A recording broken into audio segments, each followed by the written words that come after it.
तो आप सभी लोगों को मेरा नमस्कार। और आज मैं आप लोगों को एक हकीकत और आज ही का 2/5/2024 की बात, जो अभी जस्ट हम लोग गाजीपुर सिटी से आनंद विहार आए हैं। हम नोएडा में रहते हैं और आज आपको हमारे साथ जो घटना घटा है, जो टीटी ने जो हमारे साथ सलूक किया, आज मैं रेलवे के बारे में पूरी आपको पोल पट्टी खोलकर आप लोग के सामने रख रहा हूं और सारी चीजें मैं आपको बताऊंगा कि हम लोगों के साथ क्या हुआ है। और आप लोग थोड़ा मेरी वीडियो को ध्यान से सुनिएगा और इसको जितना ज़्यादा हो सके तो इसको आगे तक शेयर करिएगा और इस वीडियो को जहां तक जितना आगे जा सके उतना आगे तक आप लोग भेजिएगा, शेयर करिएगा, ताकि सरकार को पता चले कि आम जनता के साथ क्या होता है। बस आप लोगों से हाथ जोड़कर निवेदन है, विनती है भाइयों बहनों और माताएं, यानी सभी हिंदुस्तानियों से, ताकि जो बात मैं बताने जा रहा हूँ, जो घटना मेरे साथ घटी है आज, उसको पूरी बारीकी से मैं बताने जा रहा हूं। और इस वीडियो को अगर आगे बढ़ाएंगे तो हो सकता है कि कुछ सुधार हो। आम जनता को जैसे प्रताड़ित किया जाता है, टीटी लोग प्रताड़ित करते हैं, वैसे आगे ना हो। तो मैं कहना ये चाह रहा हूं कि कल 1 तारीख था, 1/5/2024, हम गाजीपुर सिटी से आनंद विहार के लिए ट्रेन पकड़े जयसोलदेव। चूंकि भीड़ बहुत ज्यादा था, भीड़ इतना था जिसका कोई हिसाब नहीं। गाजीपुर से ही बहुत ज्यादा भीड़ हो गया था। और गाजीपुर में सबसे बड़ी बात यह है कि अगर स्टेशन पर ट्रेन लग चुकी है तो टिकट देना चाहिए। अगर स्टेशन पर ट्रेन नहीं लगी है, प्लेटफार्म पर नहीं लगा है, तो आप टिकट नहीं दे तो उसकी बात अलग की बात होती है। आप ट्रेन प्लेटफार्म पर लगा दिए हैं, ट्रेन की दरवाजा खुला हुआ है, यात्रीगण बैठ रहे हैं उसमें।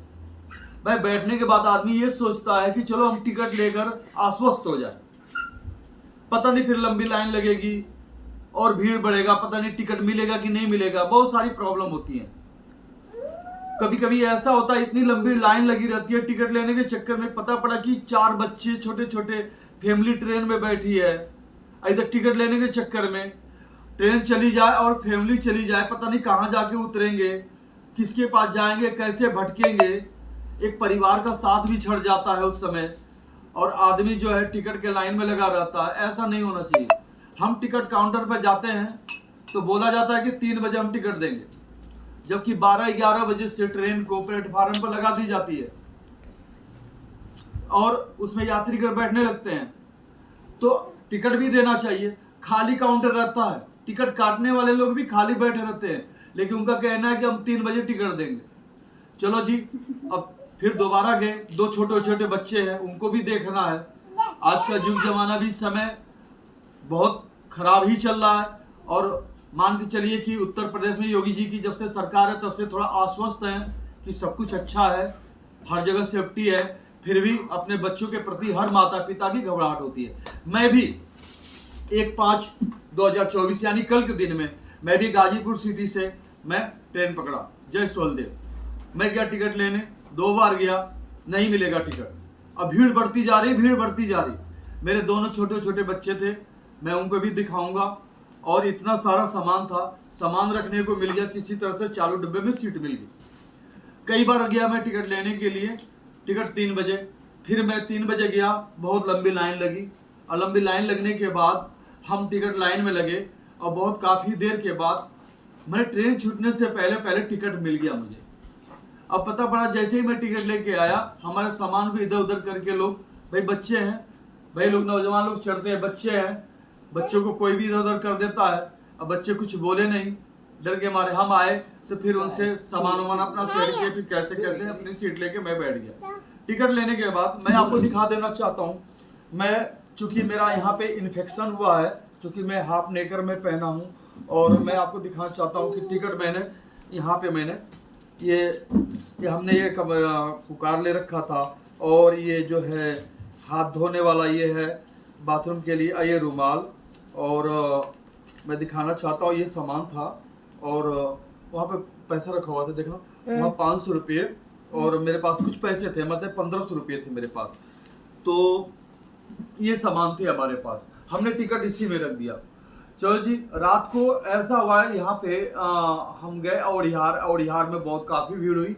औड़िहार के बाद फिर जौनपुर में भी बहुत काफ़ी भीड़ हुई, और जौनपुर के बाद जफराबाद में भी इतनी भीड़ हुई कि हमारी एक छोटी सी बेटी है जो कि रात भर में एक बार भी शौचालय नहीं गए, ना मेरा बच्चा गया ना मैं गया। हम लोग पानी पी पी के कैसे कैसे वो करते रहे। मैं आपको दिखाना चाहता हूँ उन परिस्थिति में। आप देख सकते हैं ये सब्जी है, आप देखिए सब्जी ये पूरी तरह से खराब। 11 बजे मैंने सोचा, मेरे को भूख लगी, मुझे भूख बर्दाश्त नहीं होती है। 11 बजे मैंने इसको निकाला, मैं सोचा कि 2 रोटी खा लूँ, लेकिन सब्जी खराब हो चुकी थी। कोई बात नहीं, बाथरूम में जाने के लिए जगह भी नहीं था, और हमारे पास ये साई है, इसमें पूड़ी उड़ी सारी चीज़ बची हुई है। अभी हम घर पहुँचे, हम नोएडा चूँकि रहते हैं, मैं दिखा देना चाहता हूँ, देखिए। और कुछ हमने गाय को भी डाल दिया है। अब हम आते हैं, अब आनंद विहार कैसे कैसे करके हम पहुंच जाते हैं, आनंद विहार उतरते हैं। हमारे मन में ऐसा तो था नहीं कि हमारे पर बिना टिकट के चल रहे हैं। आनंद विहार उतरने के बाद हम जब गए तो वहाँ पे भाई टीटी का चेकिंग हो रहा था। क्योंकि मैं आगे आगे निकल रहा था, मेरे बच्चे पीछे पीछे, इतना सारा सामान लेके मैं भी सामान ले रखा। तब तक एक व्यक्ति पीछे से आता है तो बोलता है कि भैया तुम्हारे बच्चे को टीटी ने पकड़ रखा है टिकट के लिए।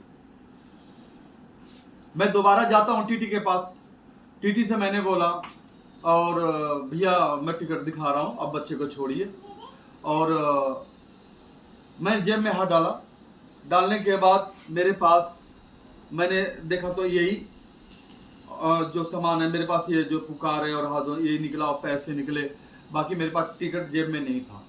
हो सकता है कि गिर गया हो, और आप ये भी मान लीजिए हो सकता है कि मैंने नहीं लिया हो।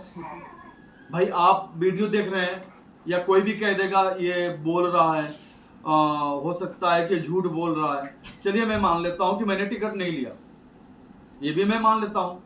भाई टिकट हमारे पास मौजूद नहीं है तो नहीं लिया, इसका मतलब भाई मैं कितना भी बोलूँगा कोई विश्वास नहीं करेगा। चलिए मैं मान लेता हूँ कि मैंने टिकट नहीं लिया। उनका फर्ज क्या बनता है? उनका फर्ज ये बनता है कि आप टिकट का दाम जो है और फाइन लगाकर आप पैसे ले लीजिए। मैंने कहा आप पैसे ले लीजिए मेरे से डिमांड करने लगे। आनंद विहार पे जो टीटी हैं, बहुत सारे लोगों को उन लोगों ने पकड़ रखा था, बहुत लोगों को पकड़ रखा था। मेरे से 2800 रुपये की डिमांड की, 2800, फिर 2400, फिर बोले भैया मेरे पास नहीं है, मेरे पास मैं 800 रुपया दूंगा, जो आपका चार्ज है चार्ज ले लीजिए, ठीक है। बाकी आपको विश्वास हो या ना हो कि मैंने टिकट लिया नहीं ली वो बात नहीं है, अब मैं पैसा दे रहा हूँ आपको। बंधु, मैं यहाँ पे ना तो मैं कांग्रेस ना बीजेपी, मैं किसी पार्टी से वो नहीं करता हूँ, लेकिन एक बात है, मुझे हिंदुस्तान अपनी मातृभूमि से प्यार है। और मैं इतना जानता हूँ कि अपने हिंदुस्तान और सेना का जितना भी डिफेंस है, सबकी रीढ़ की हड्डी हमारा रेलवे है। हमारे रेलवे से जो भी कमाई होता है वो हमारे हिंदुस्तान की रीढ़ की हड्डी में मानता हूँ। तो मैं अपने जीवन में कभी भी विदाउट टिकट कभी नहीं गया, क्योंकि 200-250 रुपया हम लोग खाते पीते हैं, और हम 200-250 रुपये के पीछे हम हिंदुस्तान को अपने क्योंकि अपने मातृभूमि से, अपने भरत भूमि से हमें बहुत ज़्यादा मोहब्बत है, प्रेम है। तो दोस्तों मैं वहाँ पे मैंने बोला भैया आप पैसे ले लो, हमें टिकट बना दो, आप कोई दिक्कत नहीं। लेकिन एक चीज़ और भी बताना मैं चाहूँगा, उस ट्रेन में कितने लोगों को टिकट नहीं मिला। मेरे सामने 20-25 लोग ऐसे विदाउट टिकट वाले बैठे थे। उन्होंने बोला भैया इतनी गाड़ी चलने का टाइम हो गया, भाई अब वहाँ पे कटिया उटिया हो चुका है, लगन शादी विवाह का मामला खत्म हो गया है, सारी जगह से भीड़ आ रही है, भैया टिकट नहीं मिला, टीटी आएंगे तो हम बनवा लेंगे, फाइन देंगे। बहुत सारे लोग थे, उन्होंने कहा कि हम टीटी आएंगे तो हम बनवा लेंगे, सब लोग तैयार। लेकिन रास्ते भर में कहीं टीटी नहीं, जबकि टीटी का चेकिंग होना चाहिए। टीटी किस लिए होते हैं? उनको बस हराम की तनख्वाह दी जाती है, बट टीटी का बस नौकरी मिल गई, नौकरी मिलने के बाद चुपचाप बैठ गया, उनको तो तनख्वाह उनके 70-80 हज़ार रुपये उनके खाते में आ रही है। लेकिन उनको जांच करना चाहिए, हर ट्रेन में जांच करना चाहिए, हर जगह की टीटी को चाहिए, सरकार को चाहिए कि हर जगह की टीटी के ऊपर सख्त हो, और सख्त सख्त कार्रवाई हो। ये लोग किसी भी ट्रेन में, मैंने बहुत बार देखा, किसी भी ट्रेन में नहीं जाते हैं। हाँ, रिजर्वेशन बोगी में ये लोग जाते हैं, बाकी चारों डिब्बे में ये लोग नहीं जाते हैं, जबकि जांच होनी चाहिए, हर टिकट का जांच होना चाहिए। इससे हमारे सरकार को मजबूती मिलेगी, हमारे भारत को मजबूती मिलेगी। लेकिन मैं यहीं पर इस बात को ब्रेक रखकर मैं अपनी बात ये रखना चाह रहा हूं कि उसके बाद बोला भैया नहीं बात बनेगी, हमें तो 2800 चाहिए। मैं बोला भैया मेरे पास नहीं है, 2-4-500 रुपये मेरे पास एक्स्ट्रा है, मेरे को घर तक जाना है, आपको जो करना है कर लीजिए। अच्छा चलो ऑफिस में ले गए। ऑफिस में जाने के बाद फिर ये हमारी लड़की है, कैमरा इधर दिखाना, ये लड़की है और ये लड़का है पीछे बैठा हुआ, ये लड़का पीछे बैठा हुआ है। और ये लड़की और लड़के को ये सामान लेके बाहर पड़े थे, इनको भी बोला कि इनको भी लेके आओ ऑफिस में। बच्चों के भी मैंने ऑफिस में लेके चला गया। बोले आधार कार्ड निकालो, मैंने आधार कार्ड निकाला। बोले कितना दे दोगे? मैं बोला भैया 800 रुपया दे दूंगा। ठीक है, जो जायज है वो मैं दे सकता हूँ। ठीक है, उसके बाद लगे भरने, बोले नहीं इतने पे बात नहीं बनेगी। हमने भैया जेल भेज दो, हमारे बच्चे हैं साथ में, जेल भेज दो, हमें कोई दिक्कत नहीं है, आप जो कानूनी कार्रवाई है हमारे साथ आप कर सकते हो। उसके बाद उन्होंने बोला ठीक है लाओ 800 रुपया दो। मैंने 800 रुपया निकाल के दे दिए। उन्होंने पर्ची हमें टिकट काटने के लिए निकाला था, लेकिन कुछ भी नहीं काटा, मेरा आधार कार्ड वापस दे दिया और मुझे बोला चलिए ठीक है निकलिए। हम क्या, आप मुझे कोई प्रूफ दीजिए, कोई कागज दीजिए, ताकि आगे भी कोई जांच करेगा तो मैं क्या जवाब दूंगा। कुछ नहीं होगा, आप इधर सीढ़ी से निकल जाइए। 1 नंबर प्लेटफार्म पर उनका ऑफिस है, वहां से जीने से जो नीचे उतर कर बाहर निकलते हैं। बोले कि आप इधर से निकल जाइए और जल्दी निकल जाइए, नहीं तो कोई और आ जाएगा तो दिक्कत हो जाएगी। इसका मतलब ये हुआ कि आप पैसा वो अपने जेब में रख रहे हो। तो मैं सरकार से, या जिसके पास ये वीडियो जा रहा है, Anand Vihar railway station 1 number platform पर जो ऑफिस है टीटी का, या नीचे जो अंडरग्राउंड जहां पे जांच होता है, आप सीसी कैमरा से देख सकते हैं, मेरा चेहरा भी पहचान सकते हैं। ये हमारी बिटिया है, इधर कैमरा दिखाना, ये हमारी बिटिया, इधर देखना सामने, ये और वो लड़का है सामने, और ये सामान है सामने, इस सामान की तरफ दिखाना, ये इतना सारा सामान है हमारा, आप सीसी कैमरे में देख सकते हो, आप जांच कर सकते हो। आप, मेरा नाम संतोष कुमार गुप्ता है, मैं सेक्टर 135 नोएडा में रहता हूं। आप कभी भी, मेरा मोबाइल नंबर है 9540110850, कभी भी कॉल कर मुझे आप बुला सकते हो, जांच कर सकते हो, मैं उसके लिए तैयार हूं। लेकिन ये जो चीज हुआ है गलत हुआ है, उनको अपने जेब में पैसे नहीं रखना चाहिए, वो कागज बनाना चाहिए ओरिजिनल, ताकि सरकार के खाते में पैसा जाए। बहुत से उससे लोग पकड़े गए वहां पे, लेकिन उन लोगों से भी पैसे ले लेकर अपने जेब में रखा गया, किसी को कागज नहीं दिया गया। तुम कितना दे रहे हो? 500 दे रहे हो, तुमने कितना दिया? 800 दिया, तुमने कितना दिया? इतना दिया। ठीक है, आप लो, फाइन मारो, चार्ज मार के लो पैसे, लेकिन आप ऐसा करो, उसे स्लिप दो, ओरिजिनल काम करो, ताकि सरकार के खाते में पैसा जाए, आप लोगों को सैलरी मिलती है। लेकिन ये चोरकट जो टीटी है, ये 1 नंबर का चोरकट। इनको तो मैं बता रहा हूं कि आज से जब से मैंने होश संभाला है, तब से मैं देख रहा हूं कि टीटी जैसा चोर रेलवे में कोई है ही नहीं। जब से मैंने होश संभाला है, तब से मैं बता रहा हूं, मैं अपनी आंखों से देख रहा हूं। पहले तो एक समय ऐसा था कि 50 रुपये, 30 रुपये, 20 रुपये लेकर छोड़ देते थे। जिस समय गोल वाली इंजन थी जो कोयले से चलती थी, फिर डीजल वाली, जो पहले ट्रेन के अंदर सीट नहीं था, लकड़ी के फट्टे थे। उस समय से भी हमारी उम्र 55 साल हो रही, हमने भी दुनिया देखा है। लेकिन जो टीटी और अशब्द भाषा का प्रयोग करना, अगर हम चाहते हमारे दिल में चोर होता, अगर हम समझते कि हमारे पास टिकट नहीं है तो हम स्टेशन पर बैठ जाते, हम आधा घंटा पौन घंटे के बाद निकलते, एक एक करके निकलते। लेकिन नहीं, हम भी कमाते हैं, ईश्वर की दया से, प्रभु की दया से 2 हाथ पैर मिले हैं, हम लोग काम करते हैं, मेहनत करते हैं। हम 700-800 के पीछे अपने देश को बर्बाद नहीं कर सकते हैं, ये मेरा सोच है। और उसके पीछे अपनी बेइज्जती नहीं करवा सकते हैं, ये मेरी सोच है। लेकिन हाथ जोड़कर निवेदन है, अगर ये वीडियो अगर अधिकारियों के पास जाती है तो आज के 2/5/2024 का एक जब जय सोहेलदेव आई है, अब सीसी कैमरा उठाइए, जांच करिए। इन लोगों ने कोई प्रूफ नहीं दिया। और दूसरी चीज, जैसे ही जीने से उतरा फिर एक टीटी मिल गया, वो ऊपर खड़ा था, जब वो मिला तो वो पीछे सरक गया। उससे मैंने बोला भैया अभी फाइन दे के आ रहा हूं, दिखाओ क्या प्रूफ है। प्रूफ कहां पे है? वो चलिए आप नहीं, कहीं नहीं जाना है, आप फाइन भरो। 500 रुपया वो लिया, 500 रुपया वो लेकर मुझे छोड़ा जाकर। तो मैं यही निवेदन करना चाहता हूँ, आम जनता से भी निवेदन करना चाहता हूँ, इस वीडियो को जितना हो सके उतना इसको आगे बढ़ाएं, ताकि सरकार के कान में ये वीडियो जाए और इस चीज पर वो मतलब ऐसा करे कि मतलब ऐसा किसी के साथ ना हो सकता है भाई, एक बात है, स्टेशन पे जल्दी टिकट नहीं मिलता है, भीड़ होता है, कोई जल्दबाजी आता नहीं ले पाता है, आदमी ये सोचता है टीटी आएगा हम कटवा लेंगे, लेकिन टीटी कभी भी नहीं आता है।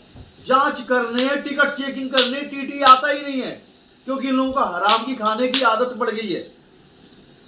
तो मैं सरकार से निवेदन करना चाहूंगा कि टीटी को ऐसा सख्त इलाज करिए जो अपने ड्यूटी तरीके से करे, जांच करे, चेकिंग करे। इससे हमारा हिंदुस्तान का आर्थिक स्थिति और बहुत कुछ और भी मजबूत होगा। इससे तो बहुत से लोग विदाउट टिकट निकल जाते हैं, इससे रेलवे विभाग भी कमजोर होता है। सारा चीज मेरा मानना है, लेकिन टीटी को अपना तरीके से अपना कार्य करना चाहिए और हराम का नहीं खाना चाहिए। यही मैं सरकार से कहूँगा। और दूसरी चीज, एक चीज और मैं बता देना चाहता हूँ अपने वीडियो के माध्यम से, ज्यादा समय न लेते हुए। 10 रोज पहले मुझे जाना था करनाल। मैं सुबह निकला मॉर्निंग में, मैं 37 से मेट्रो पकड़ा, उतरा कश्मीरी गेट। कश्मीरी गेट के पास जो शौचालय है, अरविंद केजरीवाल जी कहते हैं हमने ये किया वो किया, ये किया वो किया। अरे क्या किए, खाक किए? अभी तो दारू के घोटाले में ही आप अंदर गए हो, लेकिन तुमने क्या किया दिल्ली की जनता के साथ? दिल्ली में जितने भी शौचालय हैं, पेशाब करने के, लघुशंका करने के 10 रुपया ऐंठ लिए जाते हैं। आके देखो हमारे नोएडा में, जहां जहां भी शौचालय है सब निःशुल्क है, हर जगह निःशुल्क व्यवस्था है और लोग वहां पे ड्यूटी देने वाले अलग से हैं। लेकिन केजरीवाल जी, आपने दिल्ली में हर जगह जितने भी शौचालय बनवाए हैं, हर जगह एक आदमी रख दिया है आपने, टेबल लगवा कर। पेशाब करने वाले से 10 रुपया, यानी लघुशंका करने वालों से 10 रुपया, कोई ऐसा समझदार मिल जाए तो उससे 5 रुपया, फिर बाथरूम करने वाले से 20 रुपया, नहाने वाले से 30 रुपया। इस तरीके की वसूली होती है। आप कहते हैं कि मैं बहुत अच्छा सरकार चलाता हूँ, लेकिन ये चीज बहुत गलत हो रहा है, इसका मैं विरोध करता हूँ। हाँ, नई दिल्ली रेलवे स्टेशन पे भी शौचालय पे पैसा लिया जाता है, ठीक है, मैं मान लेता हूँ कि रेलवे का, सब लोग कहते हैं कि रेलवे बिक गया, लेकिन मेरा मानना है कि रेलवे बिका नहीं है, सरकार ने बेचा नहीं है। लेकिन हाँ, रेलवे का कुछ काम जो है साफ सफाई का ठेकेदारी पे हुआ है, पार्किंग का।